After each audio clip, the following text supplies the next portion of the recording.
There is nothing so wonderful in the world as telling stories. Tous les matins, on essaye de traverser le miroir et de regarder le monde différemment. It is true, I am a woman. Une fois que ce saut est fait, tout devient possible.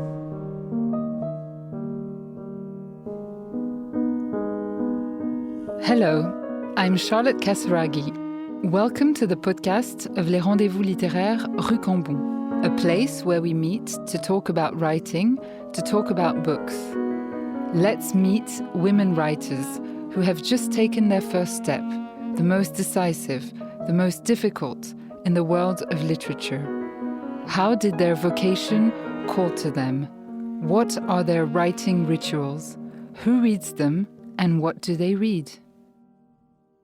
I'm Erica Wagner, and it's my pleasure to introduce Florence Knapp and welcome her to Chanel's podcast, Les Rencontres. Her first novel, The Names, was published in the spring of 2025.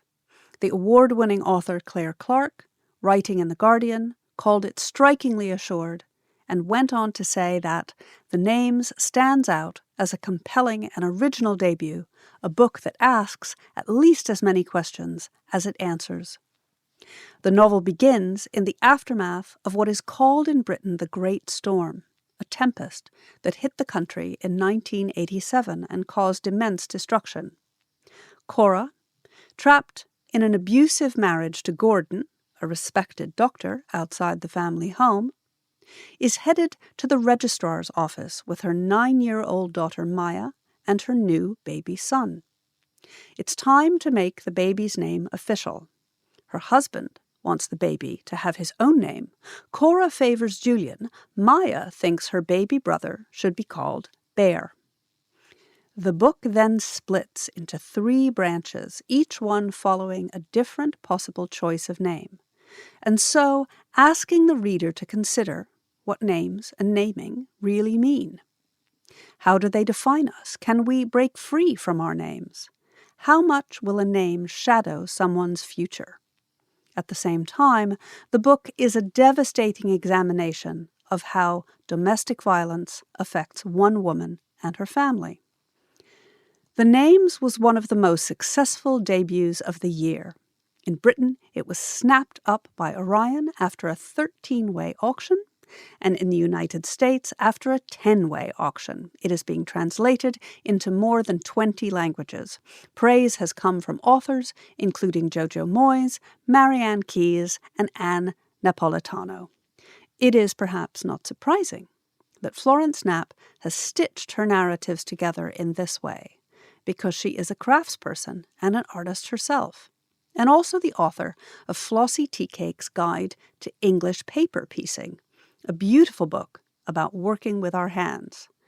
I will never forget going to a Chanel Métier d'Art show, and this book is a celebration of craft, which examines making, sewing, and quilting, and shows how such work is knit into the fabric of our being.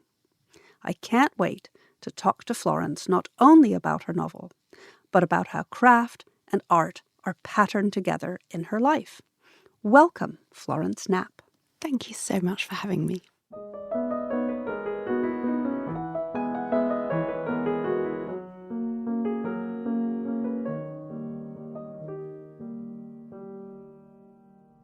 So in this first part of our discussion, we are going to talk about your vocation as a writer.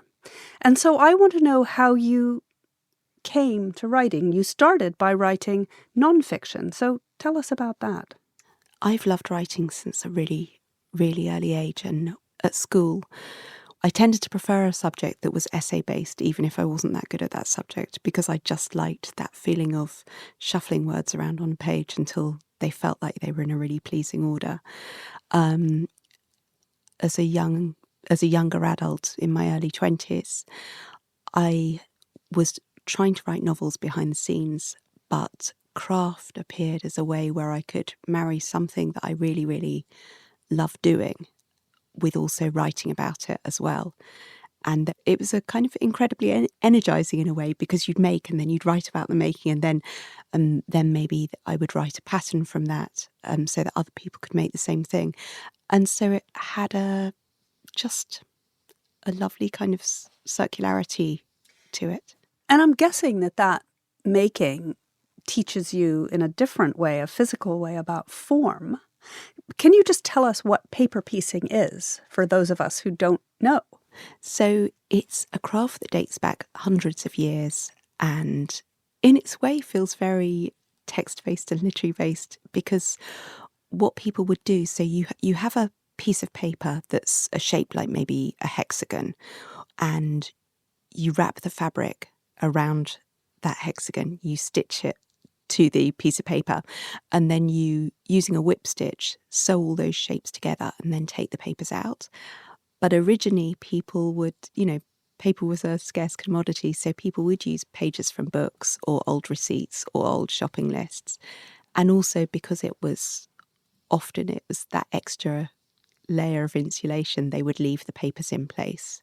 It feels like even more of a connection with the past when you see that, someone's just their personal notes or maybe a page from their diary or something. And also fascinating, something that was perhaps, unimportant or could be discarded for them becomes important after time has passed. Absolutely. Fascinating, yeah. As a piece of history. How did you know it was time to sit down and write a novel, a novel that really you would bring into the public eye? So in a way, I think I didn't know that it was time. So I've been writing since 1999 when I left university. And at that point had many half-finished novels. And then I finished a non-fiction book about English paper piecing in about 2018. And it was the most lovely feeling to have done it. And it meant a lot to me that I'd begun something and finished it. But it also felt like, oh gosh, you still haven't done the thing you really, really are desperate to do. So I started on a novel at that point that, again, I finished. And that for me felt like a really big thing. But that novel never found a publisher. And I was quite devastated by that. And it actually took me a shameful amount of time to bounce back from it. I think I spent a year where, although when I look back on it, I'd actually used that time well in some ways because I just read and read and read. And I think that I'd mainly focused on literary fiction, tended to be what I read. But during that year, I read lots of other things as well. And I read maybe a bit more crime and a bit more commercial fiction, a bit more book club fiction, not realising at the time that in a way I was giving myself an education in the things that I was missing in how to propel a plot and things like that. And so then I'm really bad with dates. I think it might have been around 2022. I started The Names. I think it's incredibly valuable to our listeners that you tell that story. Rejection, I don't think it's shameful at all that it took you a while to bounce back. Rejection is never any fun. But you're also demonstrating in the days when I was teaching writing, I used to tell my students that nothing is ever wasted. And it really does sound like you learned lessons from that difficult time. You had to take more time to think about what you were going to do next. You read in a directed way, even if you didn't know that that's what you were doing, yes. Which I think is fascinating. Yeah, it was incredibly valuable in retrospect. But after that rejection, what were then the biggest challenges of setting down to write The Names? I think it was beginning, because I think after that rejection it just felt so but I think in a way I had to get to the point where I thought, I'd read 4,000 Weeks by Oliver Burkeman, and I think he's incredibly good in making you focus on the things that are really, really important in your life, where you kind of think, if I were to get to the end of my life and not having done this thing, I would be devastated, and it would feel I hadn't used my life properly. It's a book that tells us really that 4,000 weeks is how long we have in our lives. If you break down your life into weeks, that's it. Yes. Yeah, no, exactly. And it really focused me on, no, I am still desperate to have another go and to try and do this. So I think beginning was the hardest thing. But once I'd started writing, it was a book that, compared to all the other half-finished and whole finished books that I'd done, it was a book that came to me incredibly easily once I did sit down. How then did you find a publisher? Did you have an agent for that first rejected novel, or did you then find an agent and a publisher with the names? So I had an agent for the first rejected novel, but I actually went with a different agent for this novel. And I think I was lucky to get a few offers of representation, and I think one of the hard things is that people who tend to work with books tend to also be absolutely lovely, and so you will meet those agents and fall in love with every single one of them. But I also think the relationship that you have with your agent is quite unique in that you need to trust them implicitly because they're going to be your guide, but they also need to be someone that you can be incredibly vulnerable with, because they'll be the person that you're speaking to when you say, actually, I'm really anxious about this and I don't think I can do it. And you need them to be just the right amount of, no, you can do it, and also knowing when actually you really can't do it and it's okay to say no. And you also, I guess, want to feel that there's some element of friendship there as well, because, hopefully your relationship will last for your lifetime. And my agent, Carolina Sutton, when even before she was representing me, she had taken my novel and the 3 different narratives. And the way a reader will come to it is that those narratives will weave in and out of one another. But Carolina actually took them all apart on her living room floor and read the whole of one narrative, then the whole of another and the whole of another, so that she could say to me where she felt the gaps might be editorially. And I think as well, having that, knowing that you have this incredible editorial sounding board, just feel you'll have a wonderful relationship with your editor, but knowing you have that extra step in the process is so reassuring. And then how was finding a publisher? That was sounds quite exciting. It was very exciting, but I think also that early rejection that I'd had really made me so that I really wanted to protect myself from rejection. So even though my book had had an initially positive response from agents, I couldn't quite believe it would find a publisher. And it was exciting and surreal, but it was also one of those things where I hadn't told friends that I was writing this novel.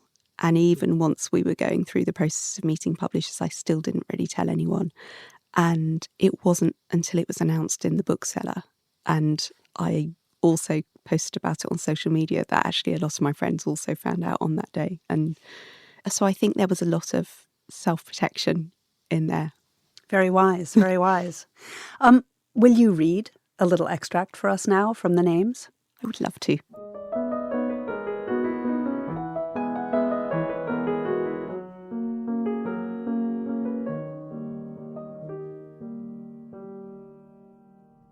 So this is reading from the prologue, which begins in October 1987. Cora's mother always used to say children were whipped up by the wind, that even the quiet ones would come in after playtime made wild by it. Cora feels it in herself now, that restlessness. Outside, gusts lever at the fir trees behind the house and burst down the side passage to hurl themselves at the gate. Inside, too, worries skitter and eddy, because tomorrow, if morning comes, if the storm stops raging, Cora will register the name of her son, or perhaps, and this is her real concern, she'll formalise who he will become. Cora has never liked the name Gordon, the way it starts with a splintering sound that makes her think of cracked boiled sweets, and then ends with a thud like someone slamming down a sports bag. Gordon. But what disturbs her more is that she must now pour the goodness of her son into its mould, hoping he'll be strong enough to find his own shape within it. Because Gordon is a name passed down through the men in her husband's family, and it seems impossible it could be any other way. But this doesn't stop her arguing back and forth with herself, considering all the times she's felt a person's name might have influenced the course of their life. Amelia Earhart, the Lumiere brothers. Only last week she'd noticed a book on her husband's bedside table, Clinical Neurology by Lord Walter Russell Brain. Doesn't that strike you as odd? She'd asked. Coincidence, Gordon had replied, although you wouldn't believe the number of urologists called Burns, Cox and Ball. And actually, Mr. Legg is pretty common on orthopaedics. Do you not see the risk, she'd wanted to say. Do you not see that calling our son Gordon might mean he ends up like you? but she couldn't, because surely that was the point. She rests the crook of a bent finger against the warmth of the baby's cheek, as though his skin might transmit some vital message of what he wants, of who he might be. But before anything can be divined, something crashes against the back wall of the house, a sound both heard and felt. She draws the baby closer as the security light flickers on outside, illuminating the roiling silhouettes of the firs, vast and looming, then receding, before being made large again. She hears Gordon emerge from the next room and belt down the stairs, pictures him striding pyjamaed across the dark of the living room towards the patio doors, then standing in the spotlight, squinting without his contact lenses, trying to determine what's out of place. She imagines him reduced by the looming threat of the trees, the immensity of the storm. A few minutes later he opens the door to the nursery, and Cora feels a draught of cold air, as though it's attached itself to his clothing and followed him up the stairs. "It was just the watering can," he says. "Come back to bed now." "Soon," she agrees, but she doesn't want to leave the baby alone, and so she lets him sleep on, his head heavy against her arm as the sounds of the storm meter out the minutes of night unravelling into day.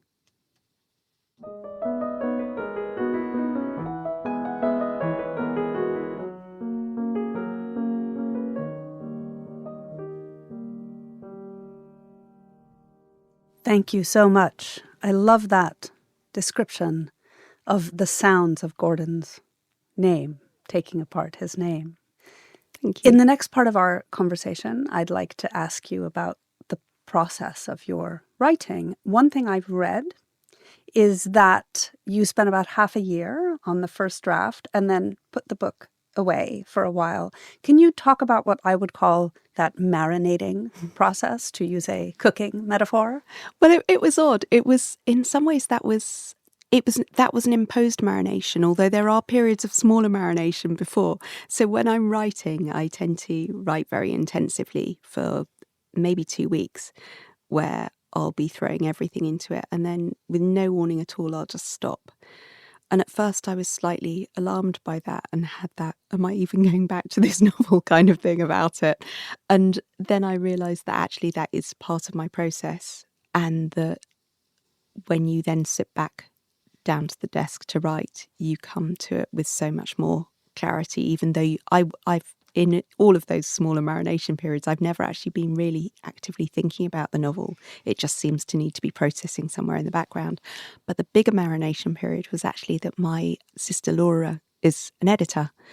So she's editing a huge amount of books, and she also has a young child. But I always, when I write something, I tend to wait till I've polished it and polished it and polished it before showing it to her, because I really want to save the precious resource that's my sister's opinion. And so she was backed up with edits, and so I had about I don't know, maybe 2 or 3 months where I waited for... So you were in the queue, basically. Yeah, no, I was in the queue, and I'm very happy she's worth queuing for. Her feedback was so helpful. She told me that she absolutely loved the first half of the novel, but in the second half I'd fallen into that thing of telling rather than showing. And it's so funny when you get feedback. Often the minute someone said it to you, you can see the absolute truth in it, and you can't believe that you hadn't seen it yourself beforehand. But I did rewrite a lot of the second half on the basis of that. I think that's absolutely true. And, you know, writing is so much a collaborative process. We're lucky to have good collaborators. Absolutely, like that. There are artists in this book, other kinds of artists. So Julian, one of the versions of the character, is a jeweler, Mm-hmm. and his friend Orla is a sculptor. How did those other art forms inspire you? And I think there were specific inspirations for those works. So Julian's, I suppose because I've always been immersed in the kind of world of craft through what I make. And one of the lovely things about quilts is that often in English paper piecing, because it uses quite obscure shapes, you can take your inspiration from, say, old kind of tiles and things and the way they're pieced together. And writing a novel felt the same, that I wanted to look at specific artists that I really admired. And so Julian's goldsmithing is based on a German jeweller called Manu, and Orla's artworks they're giant tessellating artworks made from old battered wooden yardsticks that she cuts up and pieces together, and they're actually pieced together in a really similar way to a quilt. And for me, it was lovely to have those visual inspiration points with me. So my characters are completely fictional, and then it was really nice in the author's note at the end of the book to actually be able to point the reader in a direction if you want to see what they were making. Actually, here's the real life versions of it. Yeah. As I mentioned in my introduction, the novel concerns the topic of domestic abuse. It's an incredibly powerful, claustrophobic depiction of, I want to say, the closing off of Cora's choices, while also showing the different paths a life can take. What did it mean for you to write about such a challenging subject? I wonder what you felt the pitfalls were, or what your fears were about taking it on. I think that when you write about anything like that, the biggest fear is that it could be gratuitous in any way. And I think so often in television, and all over the place, there's a thing about a woman being scared becomes a source of entertainment. So it was, how can I write about this while avoiding that? The abuser has so much power that I wanted to wrest it away from him and give this story back to his family. And so Gordon as a character is very, very lightly sketched in. He's barely there at all. We know the impacts of his actions on his family, but really we don't ever need to know him. He, to me, is hopefully slightly absent from the novel. He's like a force field. That's a really nice way of putting it. Yeah, that it's more... Or gravity. That he's felt rather than there himself. But I think the other thing was to not feel like I was exposing the reader to relentless scenes of graphic domestic abuse. And so my focus there was, the first 3 chapters are, I suppose, quite hard-hitting because I needed to lay out what this man's capable of so that Cora's responses to it would be true for the reader. But beyond that, I was keen to show the different ways that domestic abuse can manifest, whether that's the obvious one, which is violence, but also financial control, social isolation, throwing someone's sanity into question so they won't be believed, threatening to take their children away. And through showing all those different ways the abuse manifested, I was able to avoid having repeated scenes of violence. And there is one, in one of the narratives later in the book, you know that something really big has happened that's had a profound impact on all of their lives. And yet we never see the thing that actually happened. And it felt important to me that actually we already know what Gordon Sr. is capable of. We don't need to see it again. Also, it pushes the reader into considering it for themselves, which is very powerful. For this reader, I will say, you are not just being shown something, right, but you have to think about what it might have been. Yes. And that's very effective. I want to ask you about your literary influences. You mentioned a practical book, which is the Oliver Burkeman. I've also read, wonderful. You mentioned 2 books that I have to say I love personally. One of them is Charlotte's Web, and another is the great Oliver Sacks's book, The Man Who Mistook His Wife for a Hat. What do those books mean to you, and what have I missed out? I think for me, Charlotte's Web means, so I can't remember much of the actual story, but the thing that I do remember was... If we had more time, I'd just recite it for you.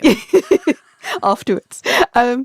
It was sitting round one day and my mum reading the story to me and my sister, and her getting to the point where she was crying so much she couldn't carry on reading. So she handed the book to my aunt, who it had a similar effect on, and she then passed it to my dad.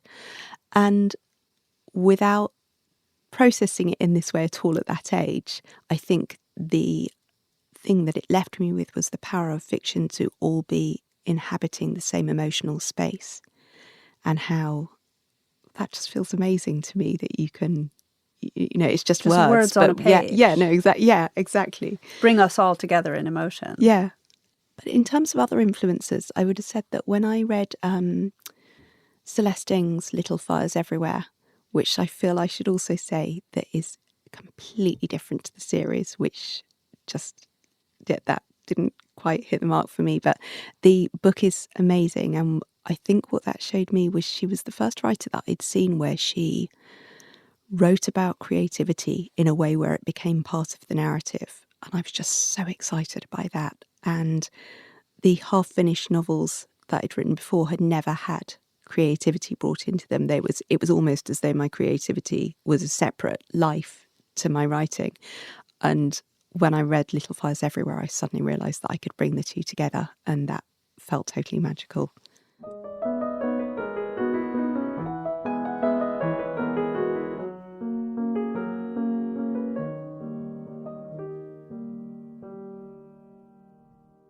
In the next part of our conversation, I want to ask you about the reception that the names received. As I indicated, it had a very warm reception. It had wonderful reviews. I wonder what this public reception meant to you.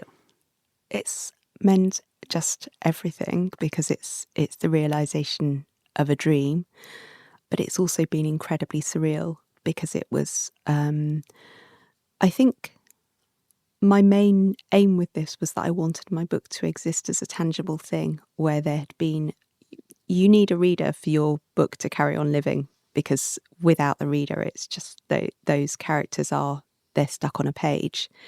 And so I think my ideal was to have a book that I could hold in my hands and to know that at least one other reader had taken into their imagination. And the response has far surpassed that, and that's been quite a shock. Are there any specific responses that have been particularly significant, either from people you know? I'm even wondering about survivors of domestic abuse, how it's received, and I hesitate to call it a community, but there are networks of people who I think would welcome a book like this. I've been really touched by how many people have said that this was their childhood or this was their marriage. And I think the shocking thing for me since writing this is to realise how incredibly common it is. It's, but the hopeful thing in that as well, though, is that you see that actually these people are people who have full and wonderful lives. And so, they've had this really, really difficult childhood, but actually it hasn't broken them. And that's felt really significant to me. But in terms of a specific response, I think it was actually a very close friend of mine told me that her 15-year-old son had read my book. And I don't think I'd ever expected to be read by a kind of a young teenager like that. And she said he cried in it several times. And that just, I can't even put into words quite what that meant to me.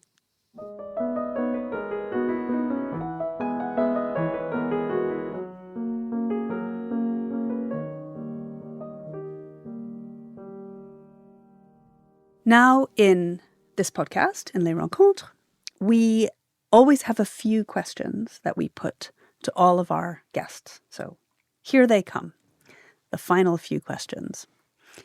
What is the most surprising thing you have learned from being a writer? I think it's that when you finish the novel and you write, in your head at least, to the end, you think you're done. And actually then you realise when you look back, you were actually about 25% done at that point, because there's going to be the work with your agent, the work with your editor, proofreading, copy editing, and then the publicity for it. And you really are only 25% done. And it's and that's just been I've been surprised over and over again by that.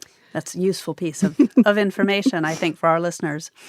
Sticking with the theme of surprise, what would people be surprised to learn about you? I think possibly that when I was 4 years old, I decided to become a vegetarian.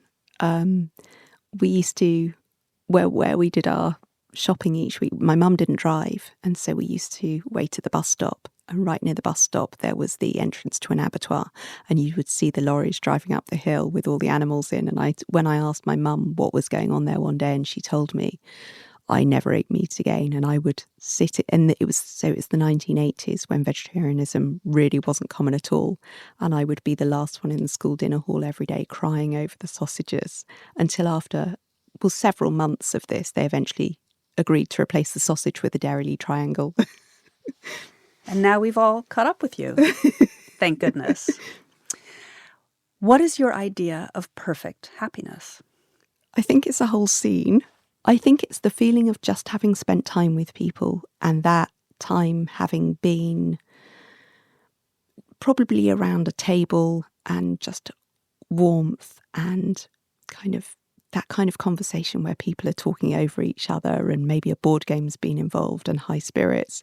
But then I'm in my bed and the bed is piled up with quilts and wool blankets and an eiderdown, and feeling like you're settled in for a good winter's nap and you've got nothing to do the next day. Fantastic. I'm going to take that one away with me. What advice would you give to anyone who wants to express their creativity?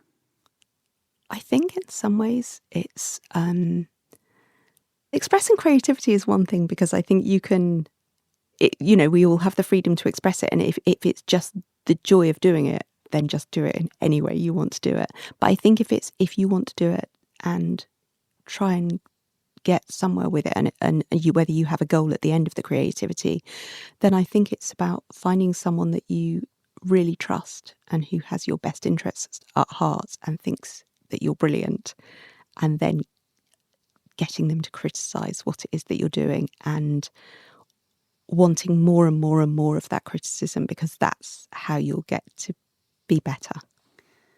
In one word, how would you like to be remembered as a writer? I think inquisitive. I like that. Very good word. And our final question, what would you like your second novel to look like? Maybe you know, maybe you don't. Finished at this point would be nice, but I think it's so I haven't actually started it, because I think doing publicity uses such a different side of your personality to writing and to me I feel like those two, at least at this point, can't coexist for me because it's all feels so new. But I suppose that I would like it to not have that stagnant feel of having brought my own self-consciousness and my own weight of expectation into the room, and to have that lightness and ease that comes when you're writing just for the absolute joy of it. That's a wonderful answer. I'm going to strive for that too in my work.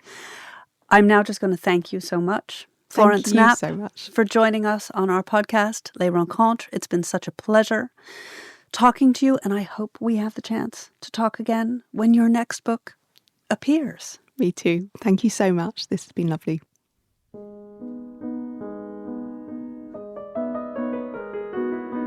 Thank you for listening to this episode of the Rendezvous littéraires Rue Cambon podcast. To discover more about it, you will find images, links, and references on the Chanel website. À bientôt!